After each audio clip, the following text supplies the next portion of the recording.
Okay, thank you for joining us today for IFFGD's 2021 virtual advocacy event. Today, we are focusing on how to find in-person and online support groups. And with us is Lynn Wolfsen from the South Florida Ostomy and Tube Feeding HPN support group. Thank you for being with us today, Ms. Wolfsen. And can you please share a little bit about yourself and your organization? Sure. Hello, members of the International Foundation of Gastrointestinal Disorders. First, I would like to thank Cecile Rucker for this invitation to speak before your group. I feel very honored to be chosen. My name is Lynn Wolfsen, and I was born with Hirschsprung's disease in New Jersey in 1959. At that time, little was known about Hirschsprung's disease. Hirschsprung's disease is when the ganglion cells do not fully develop throughout the digestive tract, leaving parts of the digestive tract without these critical nerve cells which enable motility.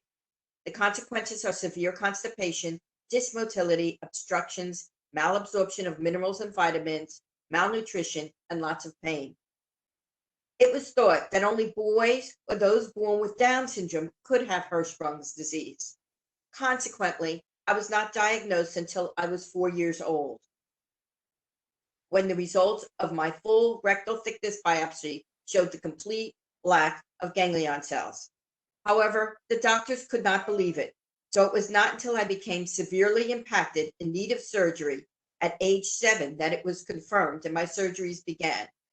Needless to say, this was at a time when there were no computers and my parents did not have peers to share information. Once I became an adult, I found it difficult to find medical professionals who understood my disease, as Hirschsprung's disease is considered a pediatric disease that is cured with surgery as a child. Unfortunately, this is not true, as there is no cure for Hirschsprung's disease. So those who survive to adulthood have a difficult time finding medical support. In August 2011, I was put on total parental nutrition, TPN. This was totally new to me, and I was very upset by it, not knowing anyone who ever heard of it, let alone had experience with it. In an effort to find information, I called NIH and the CDC. I was referred to the Association of Gastrointestinal Motility Disorders, AGMD, out of Lexington, Massachusetts. I got in touch with them and flew there for their annual meeting. This was my first time being involved with any kind of support group, and I was not sure if this was the right direction to go. However, I was desperate for information. Well, it was the best decision I ever made. I met another woman, Anne, who also had a son with Hirschsprung's disease. We became Facebook friends. It was through her that she invited me to the Digestive Disease National Coalition, the DDNC, in Washington, D.C., a few months later. I started advocating on Capitol Hill for bills which are on the table in the House and the Senate with the DDNC. In addition, Anne suggested that I join the Oli Foundation. I also went further and joined my local ostomy support group, an affiliate of the United Ostomy Associations of America. I started attending the national conferences for all of these organizations and learning new ideas and meeting people who understood my situation. 3 years ago, I decided to create a support group for people with ostomies and/or enteral or parental feeds. I felt the need for ostomates and feeders were similar insofar as social, psychological, and emotional needs. We are all concerned about having extra supplies on us, where the closest bathroom is, where the closest hospital is, being accepted in a relationship, traveling, exercising, diet, and advocating for ourselves. In addition, some ostomates may encounter parental or enteral feeding at some point in their lives, as well as many feeders may have an ostomy sometime in their lives. So I created the South Florida Ostomy and Tube Feeding /HPN support group. This is the only group of its kind in the USA. It is supported both by the United Ostomy Associations of America and the Oli Foundation. The support group meets the third Tuesday of every month on Zoom at 6 p.m. Eastern Standard Time. Each month, there is a speaker on a different topic. In December, we had a renowned dietitian who actually created a formula in her name. In January, we had a comedy team where both comedians had ostomies. In February, we focused on love and relationships. Other topics include exercising, traveling, swimming, and showering, managing pains without opioids, and advocating for yourself in the medical world. The South Florida Ostomy and Tube Feeding / HPN support group originally started as a local support group.